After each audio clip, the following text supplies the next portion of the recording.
محترم راؤ شجاع الدین ابو بکر کی تفتیشی کہانیوں کا پہلا مجموعہ پیش خدمت ہے۔ اس سلسلے میں محترم احمد یار خان، محترم محبوب عالم، دبیر حسین رضوی کے بعد جس نام نے شہرت حاصل کی وہ محترم راؤ شجاع الدین ابو بکر ہی ہیں۔ محترم راؤ صاحب سن 1950 میں بھارت کے صوبہ بہار کی پولیس میں انسپیکٹر تھے۔ تقسیم کے بعد ہجرت کر کے مشرقی پاکستان چلے گئے۔ انہیں مشرقی پاکستان کی پولیس میں بھی سب انسپیکٹر کے عہدے میں لے لیا گیا۔ سن 1966 میں ڈی ایس پی کے عہدے سے ریٹائر ہوئے۔ راؤ صاحب نے پہلی ہجرت بہار سے مشرقی پاکستان تک کی، پھر دوسری ہجرت انہوں نے مشرقی پاکستان سے کراچی تک کی۔ ان کی دوربین نگاہوں نے سن 1970 میں ملک کے بگڑتے ہوئے سیاسی حالات اور ہندوؤں کی سازشوں کو بھانپ لیا تھا اور سمجھ گئے تھے کہ آگ اور خون کا طوفان آنے والا ہے۔ وہ حالات زیادہ خراب ہونے سے پہلے ہی وہاں سے نکل آئے تھے۔ محترم راؤ صاحب پکے مسلمان اور سچے پاکستانی ہیں۔ دوران سروس ان کا واسطہ ہندوؤں سے پڑتا رہا تھا اور وہ ہندو کی ذہنیت کو جان گئے تھے۔ یہی وجہ ہے کہ ہندو سے نفرت ان کی رگ رگ میں سمائی ہوئی تھی۔ اس نفرت کا اندازہ ان کی کہانیوں سے بھی ہوتا ہے۔ ان کہانیوں میں آپ کو ایک اور ہی دنیا نظر آئے گی۔ جرم اور تفتیش کی دلچسپی کے علاوہ ہندو کا اصل گھناؤنا چہرہ، کالا جادو اور کالی ماتا پر انسانی قربانی جیسے مناظر بھی ملیں گے۔ محترم راؤ صاحب کی تفتیشی داستانوں کے سلسلے میں یہ پہلی داستان ہے جس کا نام ہے جاگیردار کی بیٹی تھانے دار کا بہروب۔ مجھے امید ہے آپ کو میری یہ کاوش پسند آئے گی۔ آپ نے اگر ابھی تک میرا چینل کہانی گھر سبسکرائب نہیں کیا تو ابھی میرے چینل کو سبسکرائب کر کے بیل نوٹیفیکیشن آن کر لیجئے تاکہ آنے والی ہر نئی کہانی کی اطلاع بر وقت آپ تک پہنچ سکے۔ جرم اور سزا کی یہ تفتیشی کہانی ان لوگوں کی خوش فہمی کی کہانی ہے جو سمجھتے ہیں کہ باپ دادا کی جاگیر اور دولت اور پھر اوپر والوں کی خوشامد انہیں ہر جرم کی سزا سے بچا سکتی ہے۔ پھر یہ ان جرائم پیشہ لوگوں کی کہانی ہے جو اس خوش فہمی میں مبتلا رہتے ہیں کہ وہ قانون کو جل دے سکتے ہیں اور پولیس کو بھی گمراہ کرنے کی مہارت رکھتے ہیں۔ ہم پرانے دور کے لوگ ہیں، اس لیے پرانی باتیں یاد آ جاتی ہیں۔ مجھے یاد ہے کہ تشکیل پاکستان سے پہلے بمبئی میں قائد اعظم نے ایک موقع پر کہا تھا کہ جرائم پیشہ لوگ اوسط درجہ انسانوں سے کہیں زیادہ ذہین اور دانش مند ہوتے ہیں مگر ایول جینیس بن جاتے ہیں۔ قائد اعظم نے بڑی صحیح بات کہی تھی۔ عادی مجرموں کو ہم پولیس افسر ہی صحیح طور پر سمجھتے ہیں، لیکن میں اپنے تجربے کی بنا پر کہوں گا کہ اوسط درجہ سے کہیں زیادہ ذہانت کے باوجود ہر جرائم پیشہ آدمی ایسی اہم خانہ حرکت کر بیٹھتا ہے جو اسے عمر بھر کے لیے جیل میں بند کروا دیتی ہے یا پھانسی کے تختے تک پہنچا دیتی ہے۔ میری اس تفتیشی کہانی میں آپ کو ایسے ہی 3 جرائم پیشہ اشخاص ملیں گے۔ یہ تشکیل پاکستان سے 2-2.5 سال پہلے کی واردات ہے۔ میں اس وقت صوبہ بہار کے ایک قصبے امرپور میں ایس ایچ او ہوا کرتا تھا۔ اس وقت یہ قصبہ کوئی خاص اہمیت نہیں رکھتا تھا، برانچ لائن پر واقع تھا۔ البتہ اس کی اہمیت یہ ضرور تھی کہ بڑے ہی زرخیز علاقے میں تھا اور اس قصبے میں 4-5 ہندو خاندان ایسے آباد تھے جنہیں غالباً یہ بھی صحیح طور پر معلوم نہیں تھا کہ ان کی کتنی اراضی ہے۔ یوں کہہ لیجئے کہ یہی 3-4 خاندان میل ہا میل تک کے زرعی علاقے کے مالکان تھے۔ ان کے متعلق یہ کہنا بالکل صحیح تھا کہ ان کے گھروں میں گھڑے اور مٹکے نوٹوں سے بھرے رہتے تھے۔ اتنی زیادہ زرخیز جاگیر اور اتنی زیادہ دولت کے باوجود یہ لوگ انگریزوں کے آگے سجدہ ریز ہو جایا کرتے تھے اور دوسری طرف اپنے لوگوں کے لیے فرعون بنے رہتے تھے۔ وہ چونکہ تاجر اور دکاندار نہیں تھے، اس لیے ان میں ہندوؤں والا بنیا پن نہیں تھا، نہ ہی ان میں ہندوؤں والی روایتی بزدلی اور فریب کاری تھی۔ مسلمانوں کی طرح کشادہ ظرف بھی تھے اور خون خرابے کی حد تک مار دھاڑ کرنے کی ہمت بھی رکھتے تھے۔ ایک شام 4-5 بجے کے درمیان 2 ہندو تھانے میں آئے۔ ان میں سے ایک سے میں واقف تھا۔ وہ اس قصبے میں اناج کی تجارت کرتا تھا، یعنی ان بڑے جاگیرداروں اور زمینداروں سے اناج خرید کر بڑے شہروں کی منڈیوں میں پہنچاتا تھا۔ اس کے ساتھ جو آدمی تھا وہ بھی اسی کی عمر کا ایک ہندو تھا۔ اس کے چہرے پر گھبراہٹ دیکھ کر میں نے محسوس کر لیا کہ یہ کوئی رپورٹ لکھوانے آئے ہیں۔ میں نے اپنے جاننے والے ہندو سے پوچھا کہ وہ کس طرح آئے ہیں۔ اس نے دوسرے ہندو کا تعارف کروایا۔ وہ بھی غلے کی منڈی کا تاجر تھا۔ اس کا نوجوان بیٹا لاپتہ ہو گیا تھا۔ بیٹے کی عمر 18-19 سال تھی اور یہ اس کا چھوٹا بیٹا تھا۔ اس نے تفصیل یہ بتائی کہ وہ اپنے دوستوں کے ساتھ شکار کھیلنے گیا تھا۔ میں اس سے اپنے مطلب کی باتیں پوچھتا جا رہا تھا۔ یہ وقوعہ اس طرح ہوا کہ 7-8 نوجوان لڑکوں نے شکار پارٹی بنا رکھی تھی۔ ان کے پاس 2 نالی بندوقیں تھیں اور ایک لڑکے کے پاس 1 نالی بندوق تھی۔ ان میں زیادہ تر لڑکے گھوڑوں پر جاتے اور 2-3 پیدل جایا کرتے تھے۔ اس صبح بھی وہ شکار کو گئے۔ 2 ہرن نظر آئے، بیشتر اس کے کہ ہرن بھاگ جاتے۔ ایک لڑکے نے دور سے ایک ہرن پر کارتوس فائر کر دیا۔ ہرن یوں گرا کہ پچھلی ٹانگوں پر بیٹھا، فوراً اٹھا اور بھاگ گیا۔ اس سے یہ ظاہر ہوتا تھا کہ ہرن کی پچھلی ٹانگیں کارتوس کے چھروں سے زخمی ہو گئی ہیں، اس لیے مرا نہیں اور اس کے تعاقب میں جا کر اسے پکڑا جا سکتا ہے۔ جو لڑکے گھوڑوں پر سوار تھے انہوں نے گھوڑے دوڑا دیے۔ ان کے ساتھ 3 شکاری کتے بھی تھے، جن میں سے ایک اس لڑکے کا تھا جو لاپتہ ہو گیا تھا۔ یہ لڑکا ایک گھوڑی پر سوار تھا جو اس کی اپنی نہیں تھی، کسی سے مانگی ہوئی تھی یا پھر غالباً کرائے پر لی گئی تھی۔ اس لڑکے کا نام نروتم داس تھا اور نرداس کے نام سے پکارا جاتا تھا۔ اس کا باپ جو بیان دے رہا تھا وہ اسے لڑکوں نے بتایا تھا۔ یہی وجہ تھی کہ وہ میرے چند ایک سوالات کے جواب نہ دے سکا۔ ان لڑکوں نے نرداس کی گمشدگی کے متعلق واپس آ کر اس کے باپ کو یہ بتایا کہ زخمی ہرن جنگل میں کہیں غائب ہو گیا اور اس کی تلاش میں لڑکے جنگل میں بکھر گئے۔ بہت دیر بعد سب اکٹھے ہوئے تو ان میں نرداس نہیں تھا۔ 2 کتے واپس آ گئے تھے، نرداس کا کتا نہیں آیا۔ لڑکے جو گھوڑوں پر سوار تھے وہ نرداس کی تلاش میں چلے گئے۔ 2.5-3 گھنٹوں بعد واپس آئے۔ انہیں نرداس کی گھوڑی مل گئی۔ نرداس بھی غائب تھا اور اس کا کتا بھی۔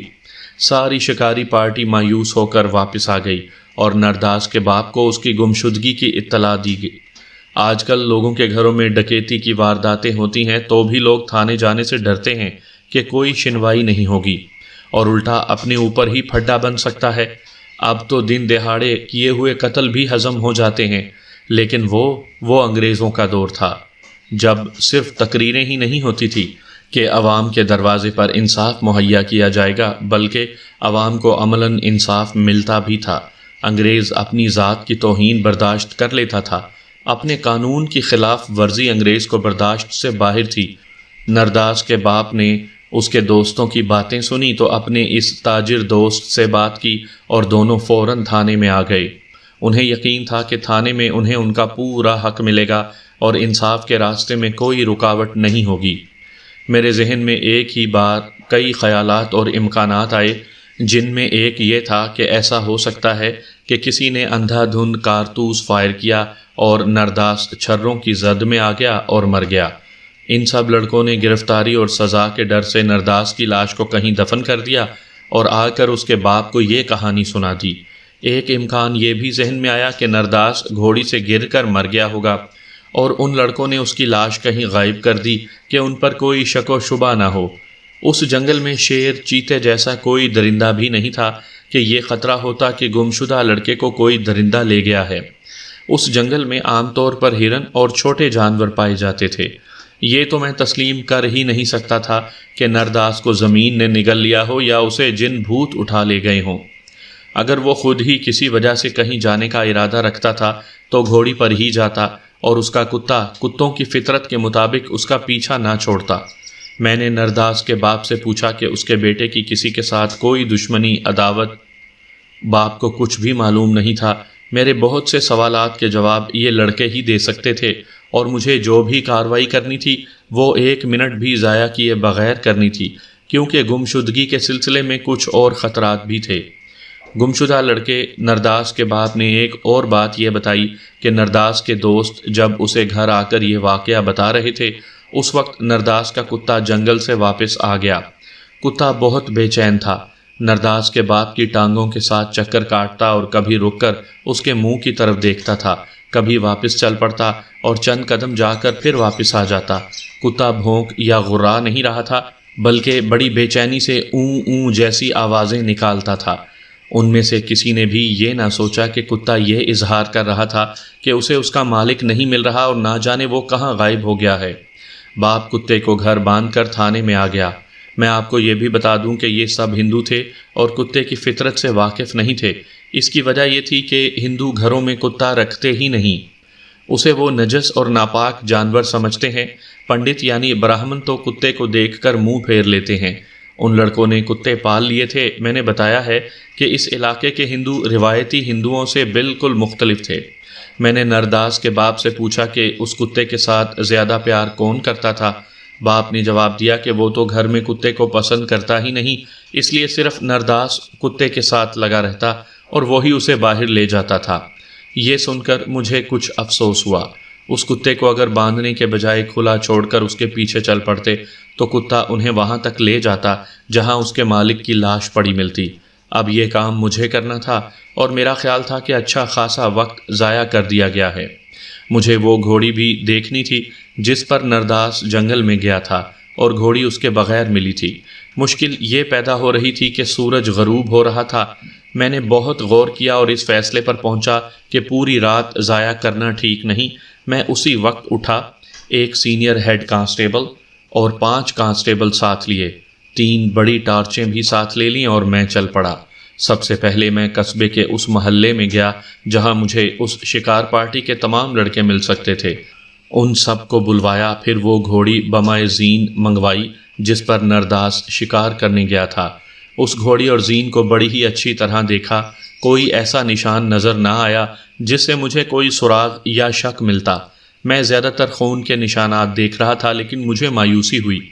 میرے پاس اتنا وقت نہیں تھا کہ میں لڑکوں کے بیانات لیتا۔ اس دور میں گھوڑیوں کی کوئی کمی نہیں تھی۔ میں نے کچھ گھوڑے منگوا لیے اور اس طرف چلے جدھر یہ لڑکے شکار کے لیے گئے تھے۔ تمام لڑکوں کو بھی ساتھ لے لیا۔ میں راستے میں ان لڑکوں سے پوچھتا اور سنتا رہا کہ شکار پر کیا کچھ ہوا تھا۔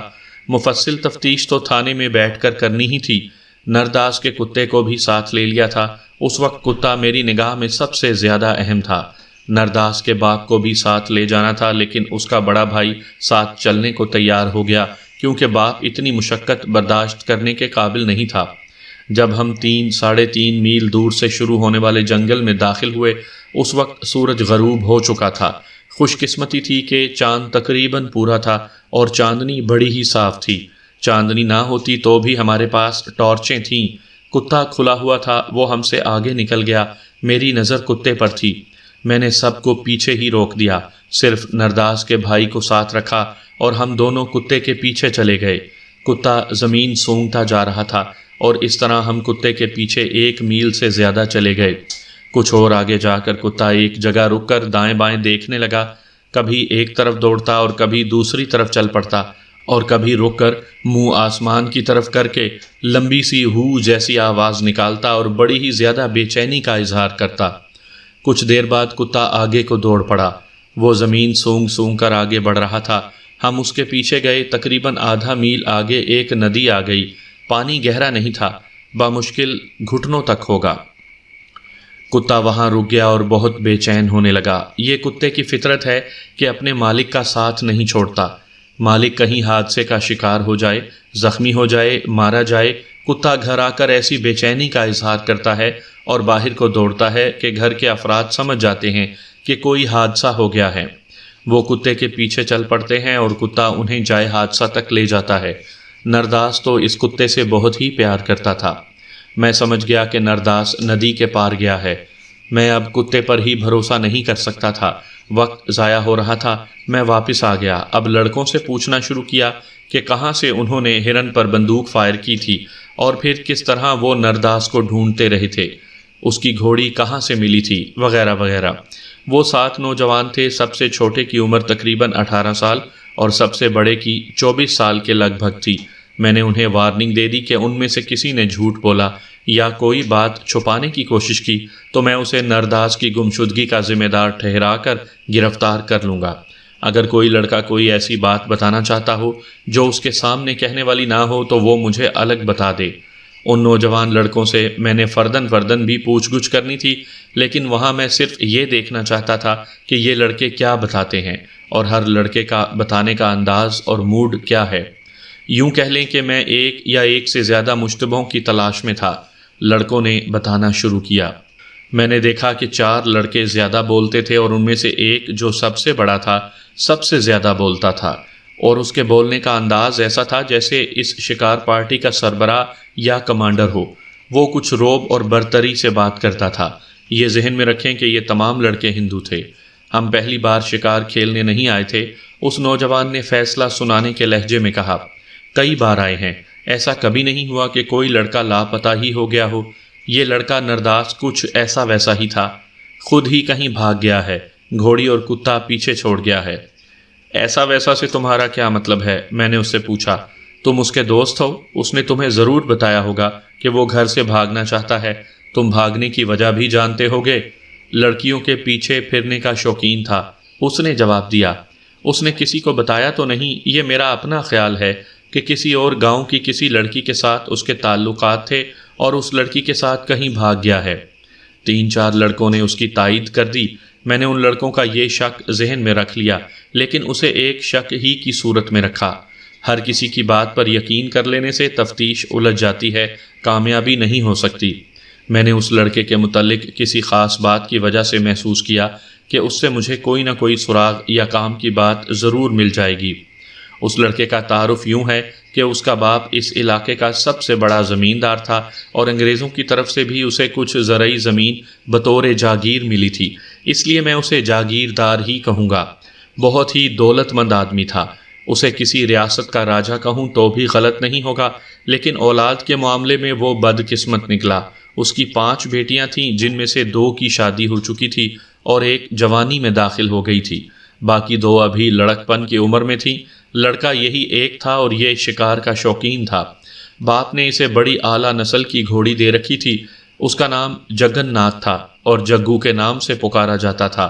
میں جب اپنی اس پارٹی کے ساتھ واپس تھانے پہنچا تو آدھی رات ہونے کو آ گئی تھی۔ تھانے میں میرا سٹاف میرے انتظار میں بیدار تھا۔ ASI اور محرر ہیڈ کانسٹیبل سے کہا کہ صبح اس علاقے کے تمام نمبردار، جنہیں دراصل مکھیا کہا جاتا تھا، تھانے میں آ جائیں۔ محرر ہیڈ کانسٹیبل سے کہا کہ وہ اشتہار شور و غوغا تیار کر لے اور گمشدہ لڑکے نرداس کے بھائی سے پوچھ کر اس کا حلیہ اور عمر وغیرہ اچھی طرح لکھ لے۔ نرداس کا بڑا بھائی میرے ساتھ ہی تھانے میں آ گیا تھا۔ یہ پولیس کی ضروری کارروائیاں تھیں جن کی تفصیلات سے آپ کو دلچسپی نہیں ہوگی۔ شکار پارٹی کے تمام لڑکوں کو میں نے خود ہی کہہ دیا تھا کہ وہ صبح تھانے آ جائیں۔ میں اگلی صبح اپنے معمول کے وقت سے کچھ پہلے تھانے پہنچا۔ تھانے میں اور بھی کچھ اور کام اور مسائل تھے، لیکن میرے ذہن پر نرداس سوار تھا۔ اس کی ایک وجہ یہ تھی کہ گمشدہ لڑکے کو ڈھونڈنا میرا فرض تھا، اور دوسری وجہ یہ کہ وہ ہندوؤں کی غالب اکثریت کا علاقہ تھا، بلکہ پورے کا پورا صوبہ ہندوؤں کی اکثریت کا تھا۔ ہندوؤں کے تو جیسے دھرم میں لکھا ہے کہ مسلمان کو نقصان پہنچانا ہے۔ میں جانتا تھا کہ میری تھانے داری ہندوؤں کو چبھتی ہے۔ اپنے علاقے میں ہندو مسلمان تھانے دار کو برداشت نہیں کر سکتے تھے۔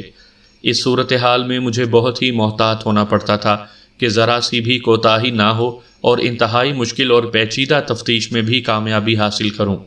کسی مجبوری کے تحت بھی ذرا سی کوتاہی ہو جاتی تو ہندو مجھے سب انسپیکٹر سے ASI یا ہیڈ کانسٹیبل بنوا دیتے۔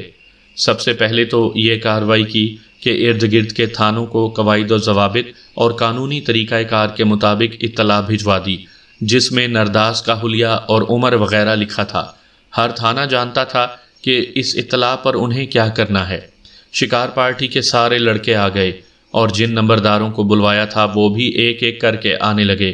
میں سب سے پہلے انہیں بتانا چاہتا تھا کہ وقوع کیا ہے اور انہیں کیا کرنا ہے۔ جب وہ آ گئے تو میں نے انہیں اپنے دفتر میں بٹھا کر بتایا کہ ایک لڑکا شکار کے دوران لاپتہ ہو گیا ہے، اسے سارے جنگل میں ڈھونڈنا ہے۔ میرا مطلب دراصل یہ تھا کہ اس کی لاش کی تلاش کرنی ہے۔ وہ خود بھی جانتے ہی تھے، لیکن میں نے انہیں یاد دلا دیا کہ جہاں کہیں وہ گدھ اترتے دیکھیں وہاں پہنچیں۔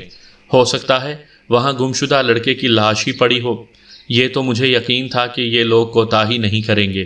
پولیس اور انگریز بادشاہ کو خوش کرنا تو ان کے جیسے مذہب میں شامل تھا۔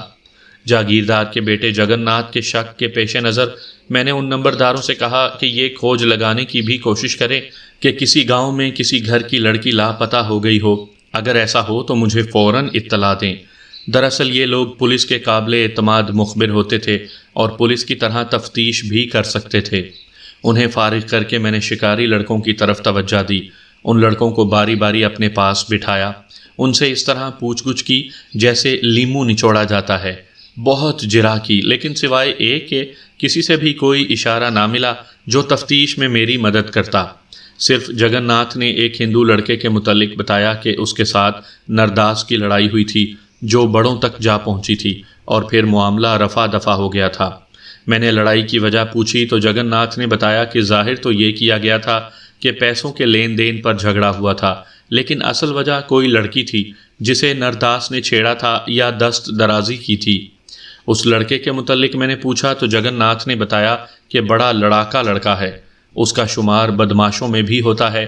دراصل جگن ناتھ نرداس کے متعلق یہ شک صحیح ثابت کرنے کی کوشش کر رہا تھا کہ نرداس لڑکیوں کا شکاری تھا اور اس کی گمشدگی میں کسی لڑکی کا عمل دخل ضرور ہے۔ میں نے جگن ناتھ سے اس لڑکے کا نام پتہ پوچھ لیا اور اسے تھانے لانے کے لیے ایک کانسٹیبل کو بھیج دیا۔ ان لڑکوں کو یہ کہہ کر فارغ کر دیا گیا کہ وہ اپنے طور پر نرداس کا کھوج لگانے کی کوشش کرتے رہیں۔ جس لڑکے کو بلوایا گیا تھا وہ آ گیا۔ اس سے پوچھا کہ نرداس کے ساتھ اس کی لڑائی کیوں ہوئی تھی۔ اس نے بتایا کہ یہ کم و بیش 3 مہینے پہلے کا واقعہ ہے اور لڑائی پیسے کے لین دین پر ہوئی تھی۔ میں نے اپنے انداز سے سوال و جواب کر کے یہ معلوم کرنے کی کوشش کی کہ اس لڑائی کی وجہ کوئی لڑکی تھی یا نہیں۔ اس نے بڑے پختہ لہجے میں بتایا کہ کسی لڑکی کا اس لڑائی میں اشارہ تک شامل نہیں تھا، نہ ہی نرداس نے کسی لڑکی کو چھیڑا تھا، نہ اس لڑکے کو کسی لڑکی کے ساتھ کوئی دلچسپی تھی۔ بے شک نرداس سے میری لڑائی ہوئی تھی، اس نے کہا، لیکن میں اس پر کوئی ایسا الزام نہیں تھوپوں گا جو بالکل ہی بے بنیاد ہو یا جس کا مجھے علم ہی نہ ہو۔ مجھے کسی نے بتایا تھا کہ نرداس لڑکیوں کے پیچھے پھرتا ہے۔ میں نے کہا، تمہارا کیا خیال ہے؟ پہلے یہ بتائیں کہ آپ کو کس نے بتایا ہے، اس نے پوچھا۔ میں نے ذرا سوچا اور اسے بتا دینا ہی بہتر سمجھا۔ اسے بتایا کہ یہ جگن ناتھ کی رائے ہے اور اس نے یہ بھی کہا کہ نرداس کسی گاؤں کی لڑکی کو ساتھ لے کر بھاگ گیا ہے۔ اس لڑکے کے ہونٹوں پر مسکراہٹ آ گئی۔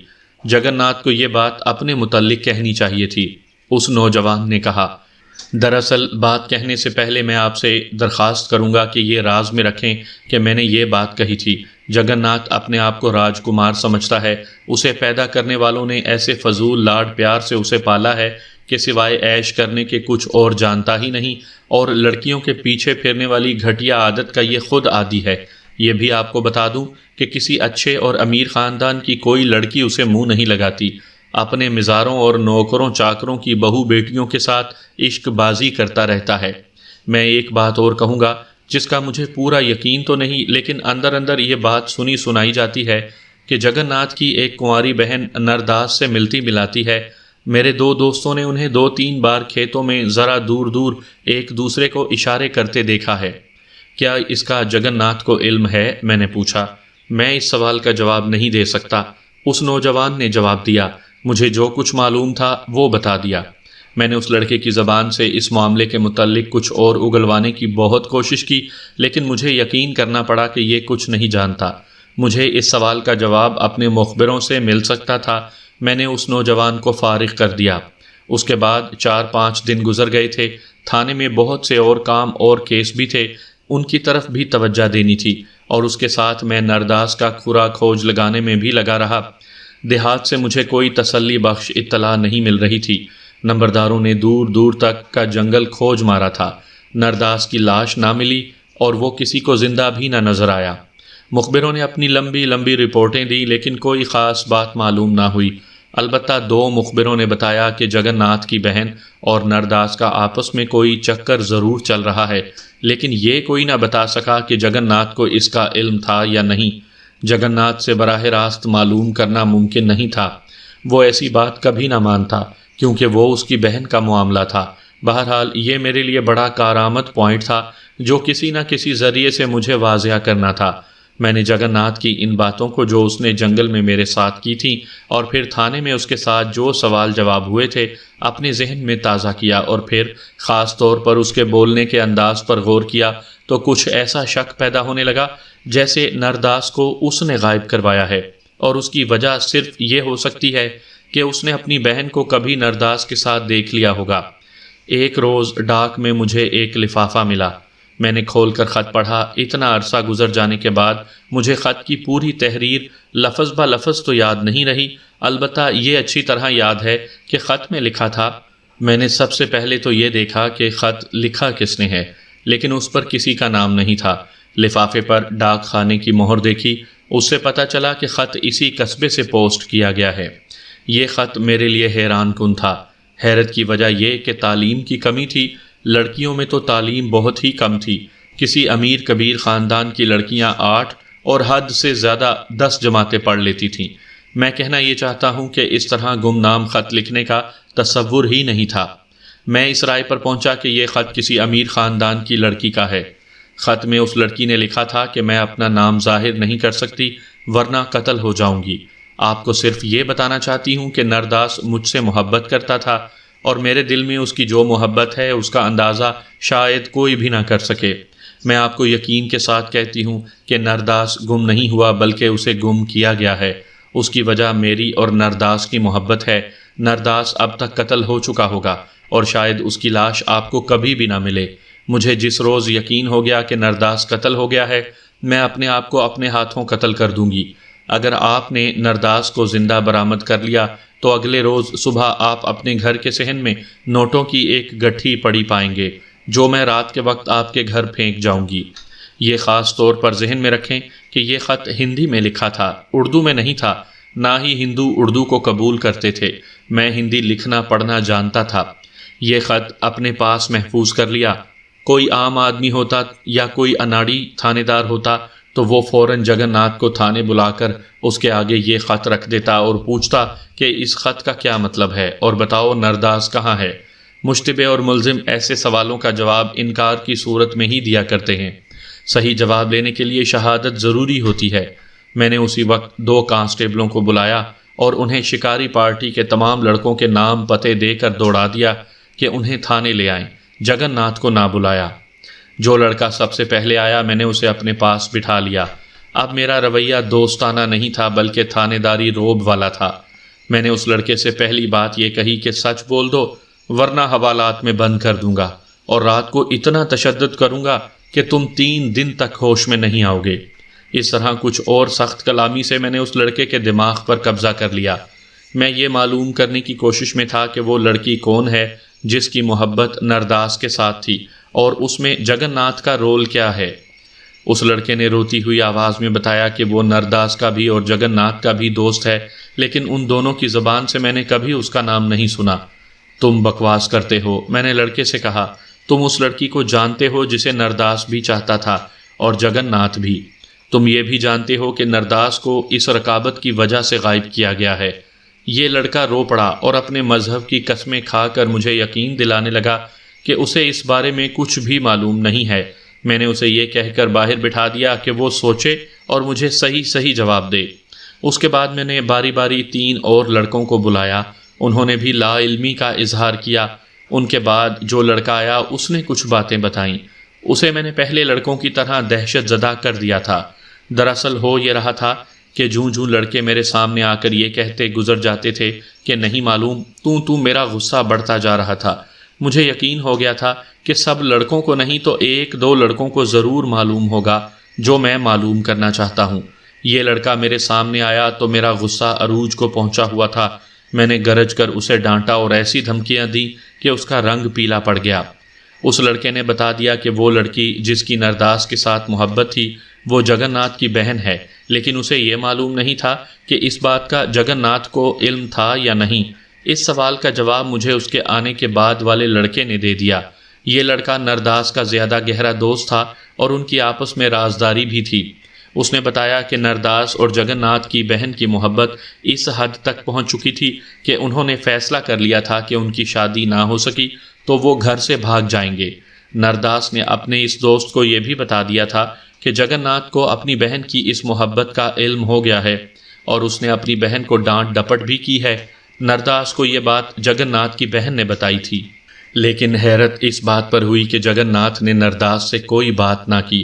نرداس کا یہ دوست حیران تھا کہ جگن ناتھ تو انسان کو انسان سمجھتا ہی نہیں، لیکن نرداس کو اس نے کچھ بھی نہ کہا۔ اس کی وجہ ایک ہی ہو سکتی ہے، میں نے کہا۔ جگن ناتھ بہن کی شادی نرداس کے ساتھ کر دینے کا فیصلہ کر چکا ہوگا۔ یہ بات شاید صحیح نہ ہو، اس لڑکے نے کہا۔ ہمارے ساتھ ایک اور لڑکا ہے جو جگن ناتھ کا سب سے زیادہ گہرا دوست ہے، اور اس لڑکے کی بہن جگن ناتھ کی اس بہن کی ہمراز سہیلی ہے۔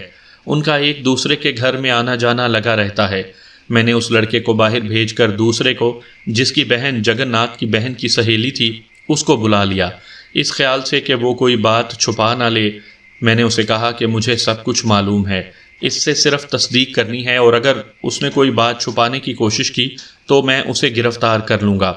اس کا لڑکے پر اچھا اثر ہوا۔ اس سے یہ پوچھنے کے بجائے کہ شکار کے دوران کیا ہوا تھا، میں نے کہا کہ وہ جگن ناتھ کی بہن اور نرداس کی محبت کی تمام باتیں بتا دے، اور یہ بھی کہ اس معاملے میں جگن ناتھ کا رویہ کیا تھا۔